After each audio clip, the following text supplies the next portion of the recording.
जय श्री राधे। आज हम बात करने वाले हैं कक्षा 11 फिजिक्स के पहले टॉपिक भौतिक जगत की। भौतिक जगत है क्या? हम देखते हैं हमारे चारों तरफ बहुत सी घटनाएं घटित होती हैं जो हमारे लिए कौतूहल का विषय होती है कि आखिर ये हो क्यों रही हैं या कैसे हो रही हैं। जैसे सूर्य पूरब से ही उदय क्यों होता है, सूर्य पश्चिम में ही अस्त क्यों होता है, आकाश नीला क्यों दिखाई देता है, या आप कह लो बारिश के समय हमें इंद्रधनुष क्यों दिखाई देता है। ऐसी बहुत सी घटनाएं हैं जो वैज्ञानिकों के लिए कौतूहल का विषय रही, मनुष्यों के लिए कौतूहल का विषय रही। इनके बारे में जानने के लिए वैज्ञानिकों ने बहुत से प्रेक्षण किए, ऑब्जर्वेशन करी कि ये घटनाएं क्यों और कैसे हो रही हैं। इन ऑब्जर्वेशन, इन प्रेक्षणों के बाद उन्होंने कई निष्कर्ष प्रतिपादित किए, जिनमें से कुछ निष्कर्ष तो सिद्धांत बने। यही सिद्धांत हमें आगे साइंस में दूसरी चीजों की स्टडी में बहुत हेल्प करते हैं। जैसे प्रारंभ में एक वैज्ञानिक हुए टालमी। टालमी ने क्या कहा, इन टालमी का ऑब्जर्वेशन था।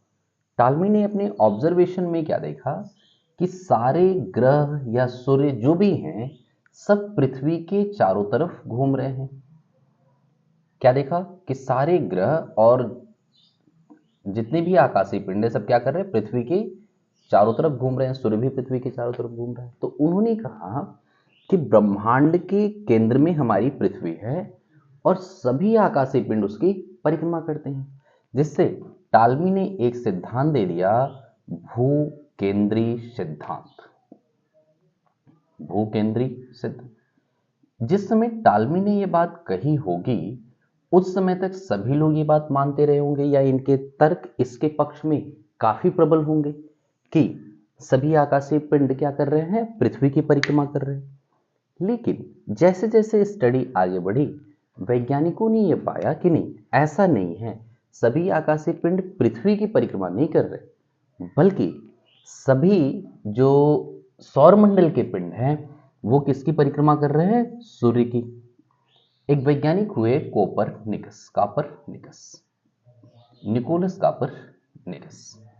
इन्होंने कहा कि जितने भी ये ग्रह हैं, तारे हैं, ये क्या कर रहे हैं, सूर्य के चारों तरफ परिक्रमा कर रहे हैं।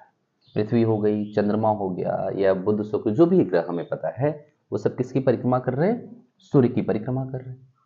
इनके तर्क टालमी के तर्कों से अधिक प्रभावी है, इनकी बात मानने लगे। तो अब हम मानते हैं कि सूर्य केंद्र में है और सभी आकाशीय पिंड इसकी परिक्रमा करते हैं। यानी कापरनिकस ने दे दिया सूर्य केंद्रीय सिद्धांत, सूर्य केंद्रीय सिद्धांत दे दिया। तो सब मिला के कहने का सेंस ये है कि इंसान अपनी कौतूहल को समाप्त करने के लिए कह लो, प्रकृति में घटने वाली घटनाओं के बारे में स्टडी करता है कि कौन सी घटना कैसे हो रही है। अगर उसके प्रेक्षण, उसके तर्क प्रबल है तो वो सिद्धांत रूप में परिणित हो जाता है। यहां तक बात समझ में। तो इस तरह से हम ये कह सकते हैं कि ब्रह्मांड के जो विभिन्न अवयव हैं, ब्रह्मांड में जो चीजें हो रही हैं, इन विभिन्न अवयवों, प्रकृति की विभिन्न गतिविधियों, जो हमने गतिविधियां देखी, की जानकारी प्राप्त करने और उनके साथ सामंजस्य स्थापित करने का एक विशिष्ट और क्रमबद्ध ज्ञान जो है उसे हम विज्ञान कहते हैं। क्लियर इतनी बात? क्या कह सकते हैं कि ब्रह्मांड के विभिन्न अवयवों, प्रकृति की विभिन्न गतिविधियों की जानकारी प्राप्त करने और उनके साथ सामंजस्य स्थापित करने का विशिष्ट ज्ञान विज्ञान है। विज्ञान के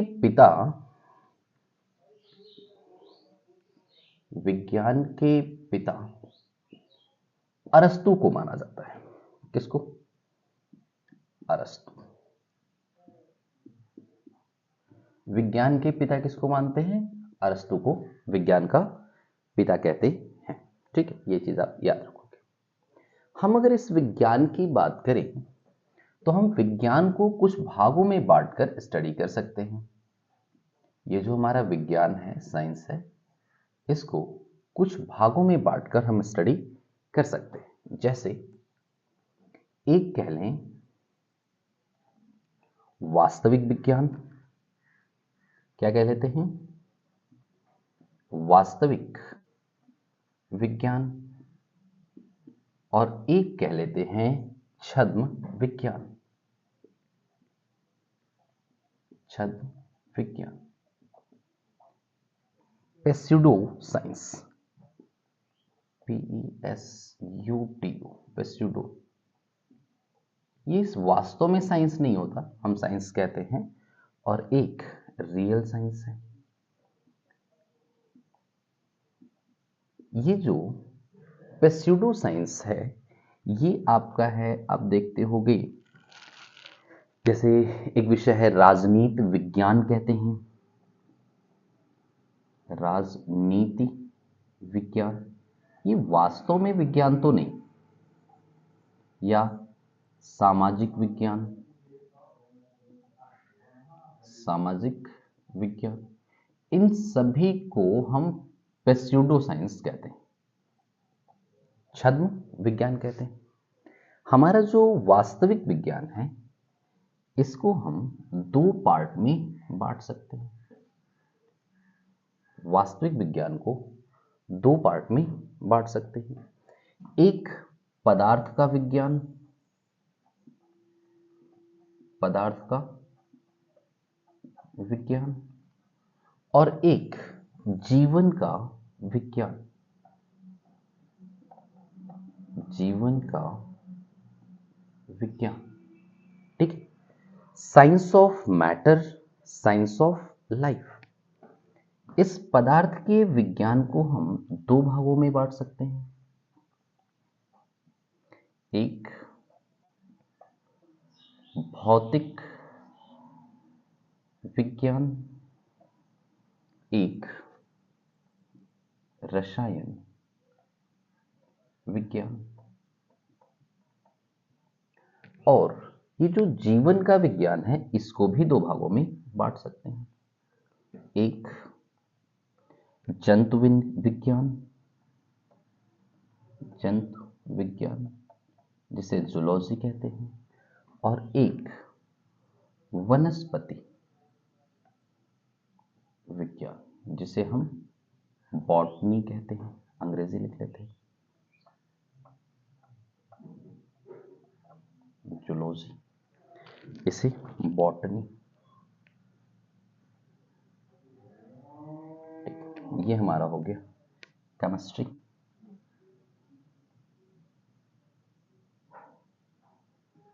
और ये फिजिक्स। अगर इनके जनक की बात करें तो फिजिक्स के लिए तो कोई फिक्स नाम नहीं आता, फिर भी हम न्यूटन लेके चल सकते हैं। न्यूटन फिजिक्स के जनक। केमिस्ट्री के लिए लेवोशिए,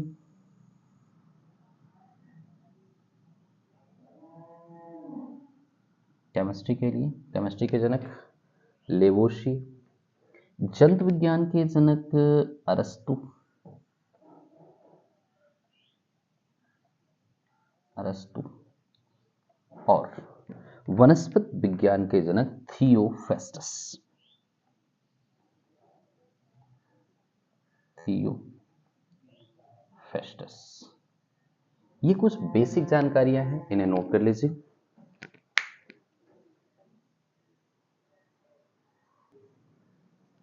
अब हमें बात करना है भौतिकी की, कि भौतिकी क्या है। हमें बात करना है भौतिकी की, फिजिक्स की, कि फिजिक्स क्या है। तो इनके शब्दों के आधार पे अगर देखें तो इस भौतिकी को अंग्रेजी में हम फिजिक्स कहते हैं। भौतिकी को अंग्रेजी में क्या कहते हैं? अंग्रेजी में फिजिक्स कहते हैं। और ये जो फिजिक्स शब्द की उत्पत्ति हुई है, की उत्पत्ति एक ग्रीक शब्द है, ग्रीक शब्द फ्यूसिस से। फिजिक्स शब्द की उत्पत्ति ग्रीक शब्द फ्यूसिस से हुई है और फ्यूसिस का अर्थ है, फ्यूसिस का अर्थ है प्रकृति। ठीक है, भौतिकी को अंग्रेजी में फिजिक्स कहते हैं। फिजिक्स शब्द की उत्पत्ति ग्रीक शब्द फ्यूसिस से हुई है। फ्यूसिस का अर्थ क्या है? प्रकृति। अगर हम संस्कृत में बात करें तो प्राकृतिक के लिए एक शब्द है, शब्द प्राकृतिक। शब्द प्राकृतिक के लिए संस्कृत में एक शब्द यूज होता है, भौतिक। प्राकृतिक के लिए भी संस्कृत में शब्द यूज क्या होता है? भौतिक होता है। तो इन आधारों पे देखें तो प्रकृति का मतलब भौतिक, प्राकृतिक का मतलब भौतिक। प्रकृति का मतलब भौतिक और प्राकृतिक का भी मतलब क्या है? भौतिक है। तो इस आधार पर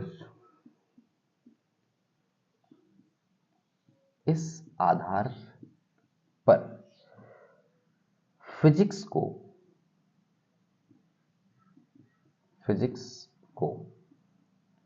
भौतिक विज्ञान कहा जाता है। फिजिक्स को क्या कहा जाता है? भौतिक विज्ञान कहा जाता है। किस आधार पे? भौतिक का भी अर्थ प्रकृति से रिलेटेड है और हमारी संस्कृत भाषा में प्राकृतिक के लिए भी भौतिक शब्द का उपयोग होता है। तो इस तरह से फिजिक्स जो है उसे हम क्या कहते हैं? भौतिक विज्ञान भी कहते हैं, भौतिकी भी कहते हैं। अगर हम इसकी परिभाषा की बात करें, भौतिकी की परिभाषा, तो कह सकते हैं भौतिकी विज्ञान की वह शाखा है, विज्ञान की वह शाखा है जिसके अंतर्गत, भौतिकी विज्ञान की वह शाखा है जिसके अंतर्गत प्रकृति के मूलभूत नियमों, प्रकृति के मूलभूत नियमों या प्रकृति के मूलभूत नियमों का अध्ययन कर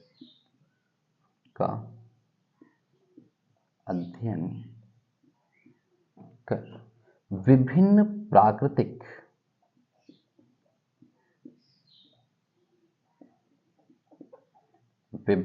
प्राकृतिक परिघटनाओं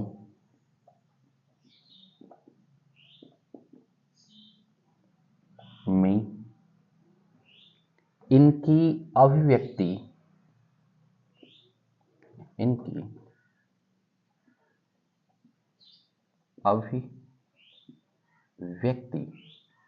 भौतिकी विज्ञान की वह शाखा है जिसके अंतर्गत प्रकृति के मूलभूत नियमों का अध्ययन कर विभिन्न प्राकृतिक परिघटनाओं में इसकी अभिव्यक्ति की जाती है।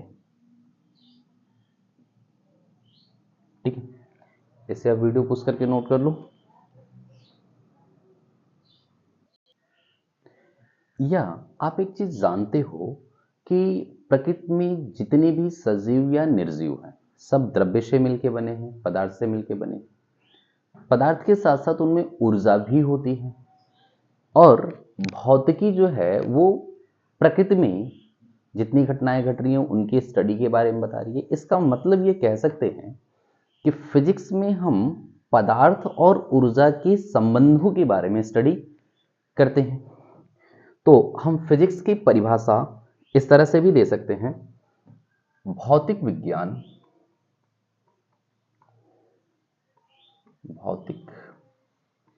विज्ञान विज्ञान की वह शाखा है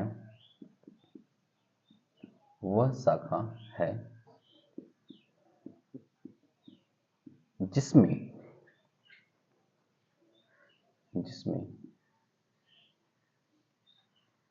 द्रव्य कॉमा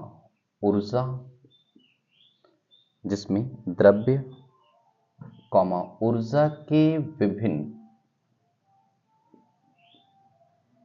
रूपों। भौतिक विज्ञान की वह शाखा है जिसमें द्रव्य ऊर्जा के विभिन्न रूपों तथा द्रव्य से उनकी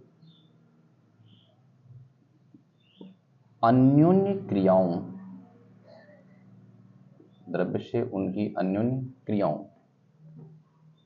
का अध्ययन किया जाता है। ठीक है। भौतिक विज्ञान क्या है? विज्ञान की वह शाखा है जिसमें द्रव्य ऊर्जा के विभिन्न रूपों तथा द्रव्य से उनकी अन्योन्य क्रियाओं का अध्ययन किया जाता है। ठीक।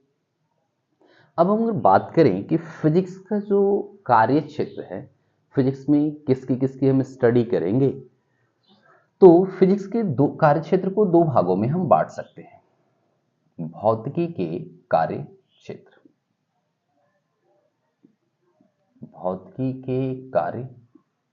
क्षेत्र, इसको हम दो पार्ट में बांट सकते हैं।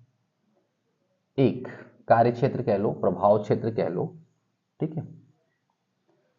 एक स्थूल प्रभाव क्षेत्र,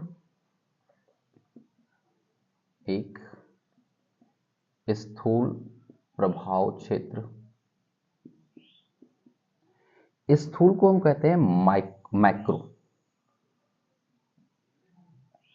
मैक्रोस्कोपिक इफेक्ट फील्ड,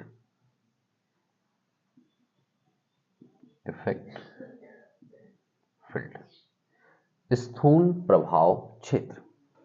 और एक को कहते हैं सूक्ष्म प्रभाव क्षेत्र,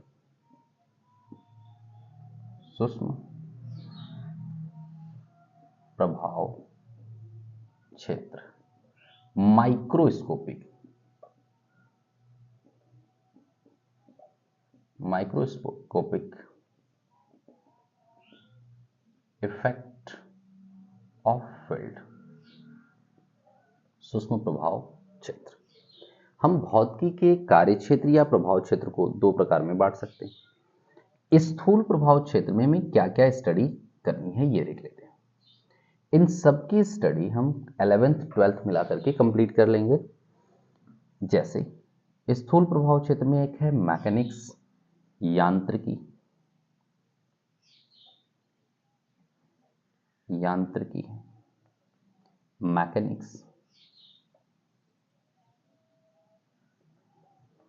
मैकेनिक्स है, वीडियो दिख रहा है।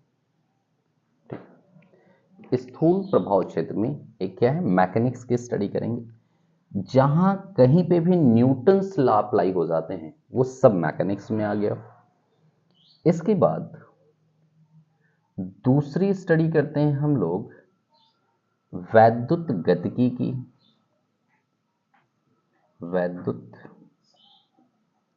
गतिकी की, स्टडी करते हैं। इलेक्ट्रोडायनेमिक्स, ये भी स्थूल प्रभाव क्षेत्र में आता है। इसके बाद ऑप्टिक्स, प्रकाशिकी,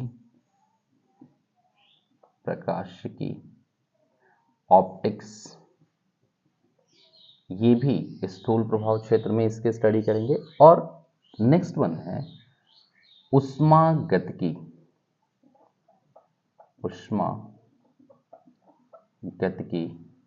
थर्मोडायनेमिक्स,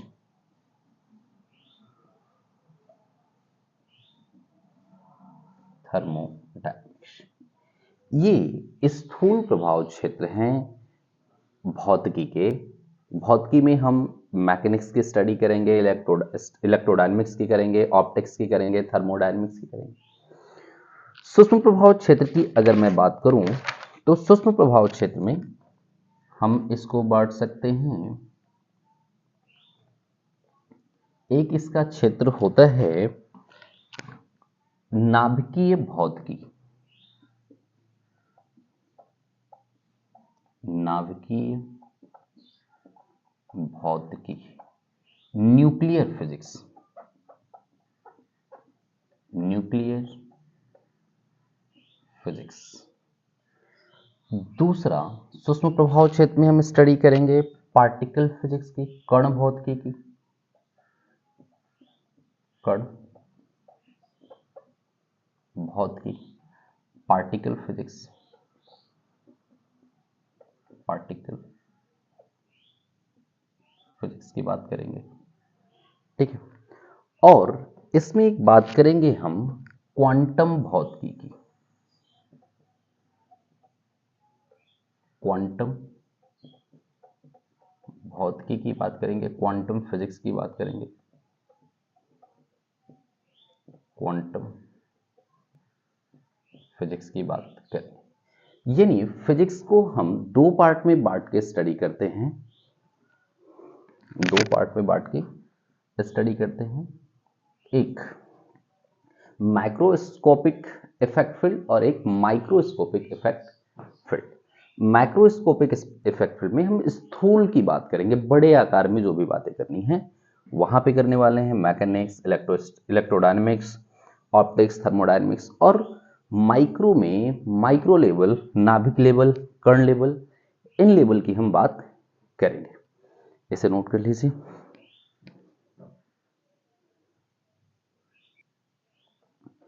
देखो, फिजिक्स जो है, भौतिकी जो है, विज्ञान की अन्य शाखाओं जैसे जीव विज्ञान है, रसायन विज्ञान है, भूगर्भ विज्ञान है, इन सभी विज्ञान से भी संबंधित होगी। कह सकते हो कि भौतिकी सभी विज्ञान से संबंधित होती है।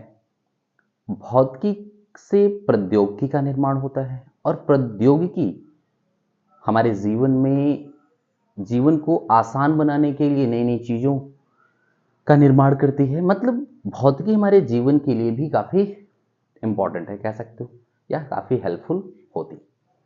यहां पे हम बात करने वाले हैं प्रकृति में पाए जाने वाले कुछ बलों की। एक नए टॉपिक की बात करते हैं, प्रकृति में पाए जाने वाले मूल बल।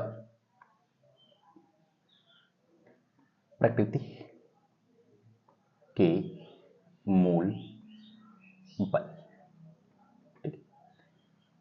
देखो, प्रकृति में जैसे कण हैं, कण छोटे छोटे कण मिलकर के इतना बड़ा आकार पृथ्वी बनी, या छोटे छोटे कण मिलकर के ईंट बने, ईंट से हमने मकान बनाया, या छोटे छोटे कण मिलकर के हमारा निर्माण हुआ। तो ये कण आखिर आपस में मिल रहे होंगे तो एक दूसरे के पास आ रहे होंगे, तो एक दूसरे पे कोई ना कोई बल लगा रहे होंगे। इन सभी बलों के बारे में यहाँ पे स्टडी करनी है। तो वैज्ञानिकों ने क्या करा, प्रकृति में पाए जाने वाले मूल बलों को चार भागों में बांटा। कहा कि प्रकृति में चार मूल बल पाए जाते हैं। प्रकृति में जो पाए जाने वाले मूल बल हैं वो कितने हैं? चार हैं। कहा कि एक बल है जिसका नाम है गुरुत्वाकर्षण बल। गुरुत्वाकर्षण बल। कहा कि एक बल है जिसको हम लोग कहेंगे वैद्युत बल, वैद्युत चुंबकीय बल। वैद्युत चुंबकीय बल। कहा एक बल है उसको हम लोग कहेंगे प्रबल नाभिकीय बल। प्रबल नाभिकीय बल। एक बल है उसको हम लोग कहेंगे दुर्बल नाभिकीय बल।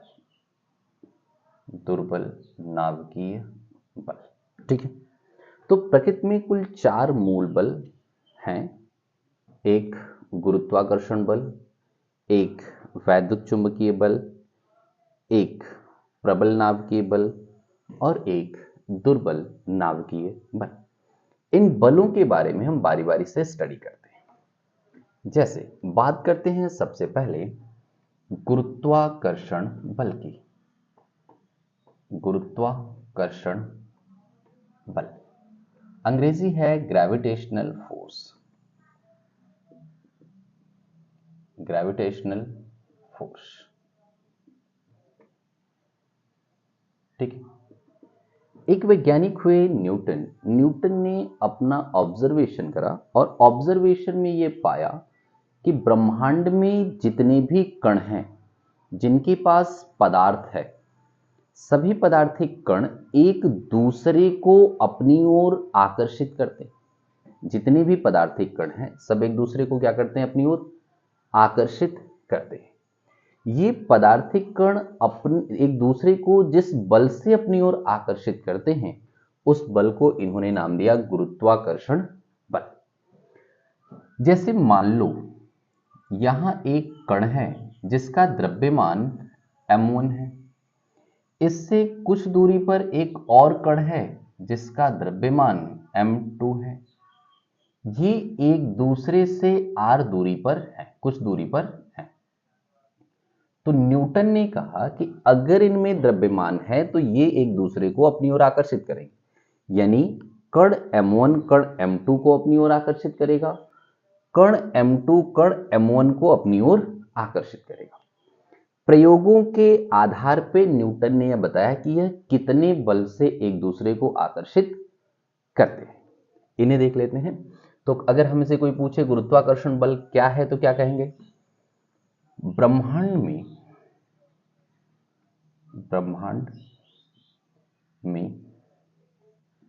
स्थित प्रत्येक पदार्थिक कण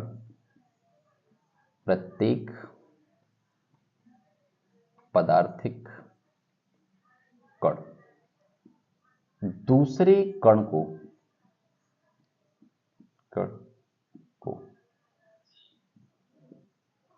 अपनी ओर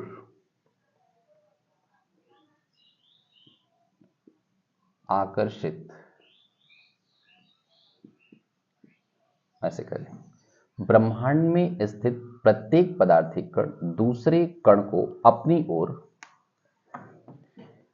जिस बल से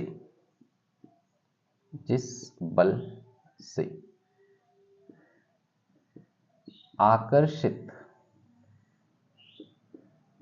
करता है उसे गुरुत्वाकर्षण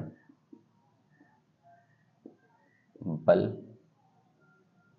कहते हैं। ध्यान देना, परिभाषा हम लिख रहे हैं पदार्थ के द्रव्यमान के कारण जिस बल से अपनी ओर आकर्षित करता है। चार्ज पार्टिकल भी एक दूसरे को आकर्षित करते हैं, उसकी बात हम नहीं कर रहे। ब्रह्मांड में स्थित प्रत्येक पदार्थिक कण दूसरे कण को, उस पर चार्ज है नहीं है इससे मतलब नहीं है, दूसरे कण को अपनी ओर जिस बल से आकर्षित करता है उसे हम क्या कहते हैं? गुरुत्वाकर्षण बल कहते हैं। इसके लिए न्यूटन ने गुरुत्वाकर्षण का नियम दिया।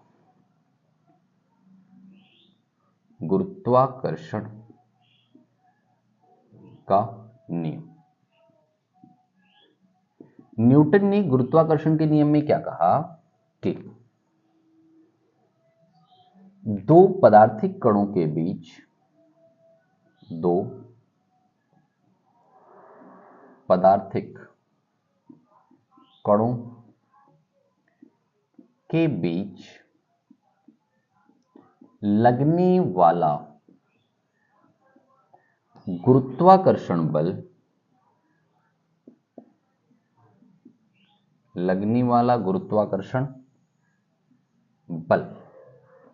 उनके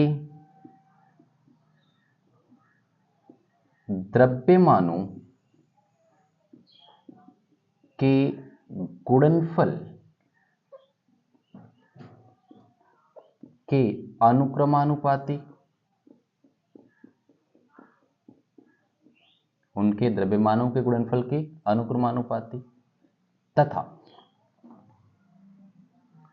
उनके बीच की दूरी के वर्ग के व्युत्क्रमानुपाती,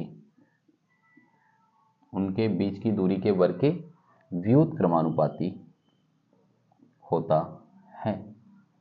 जैसे यहां पे दो कण हैं तो इनके बीच लगने वाला जो गुरुत्वाकर्षण बल है, अतः वो गुरुत्वाकर्षण बल F क्या होगा, डायरेक्टली प्रोपोर्शनल होगा किसके, इन दोनों के गुणनफल की, तो m1 इंटू m2, तथा ये F जो होगा वो डायरेक्टली प्रोपोर्शनल होगा इन दोनों के बीच की दूरी के वर्ग के व्युत्क्रमानुपाती, यानी 1/r²।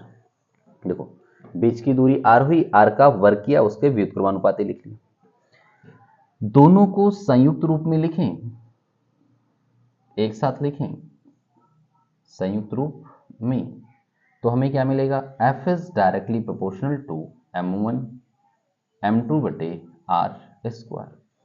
इस प्रोपोर्शन के साइन को हटाने के लिए न्यूटन ने कांस्टेंट यूज किया, that was capital G, m1 m2 by r²।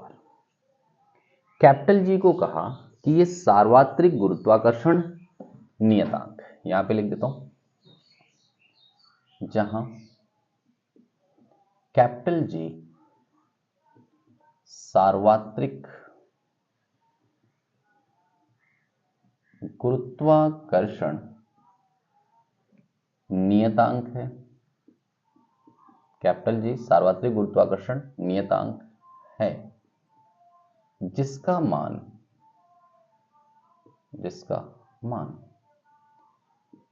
6.67 into 10⁻11 Newton metre square पर केजी स्क्वायर है।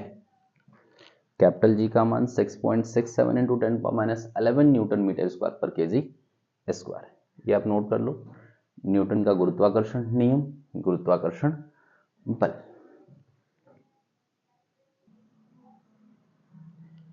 देखो ये जो गुरुत्वाकर्षण बल है इसके बारे में कुछ चीजें आपको पता होनी चाहिए, जैसे गुरुत्वाकर्षण बल प्रकृति में पाए जाने वाला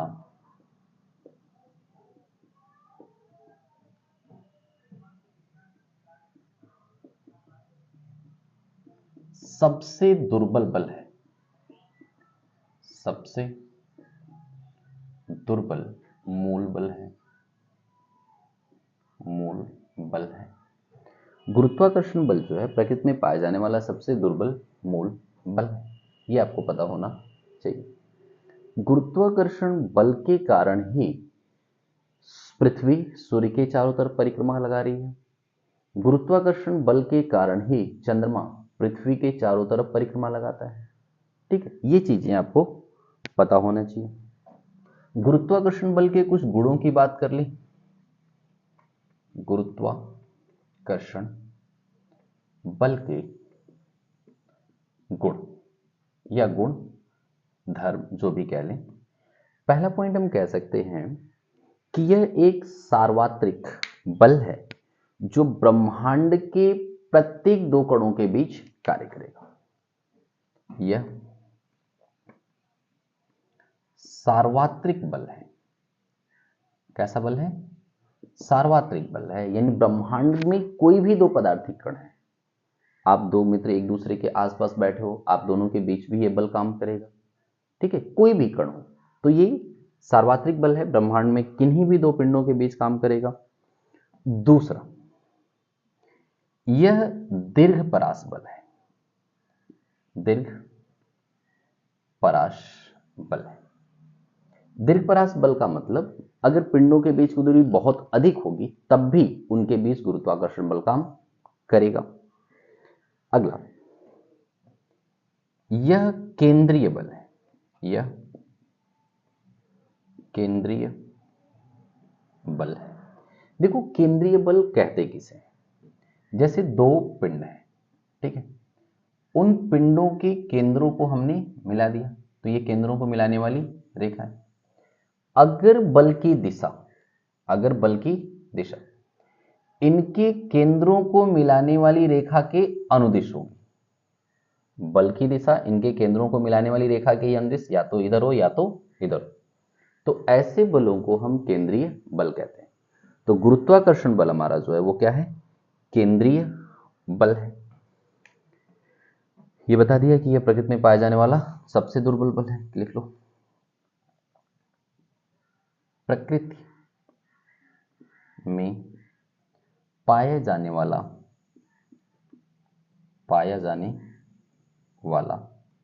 सबसे दुर्बल बल है। ठीक। पांचवा, यह दूरी के व्युत्क्रम वर्ग नियम का पालन करता है, मतलब पिंडों के बीच की दूरी के वर्ग के व्युत्क्रमानुपाती होता है। छठवां कह सकते हो, यह पिंडों के बीच के माध्यम पर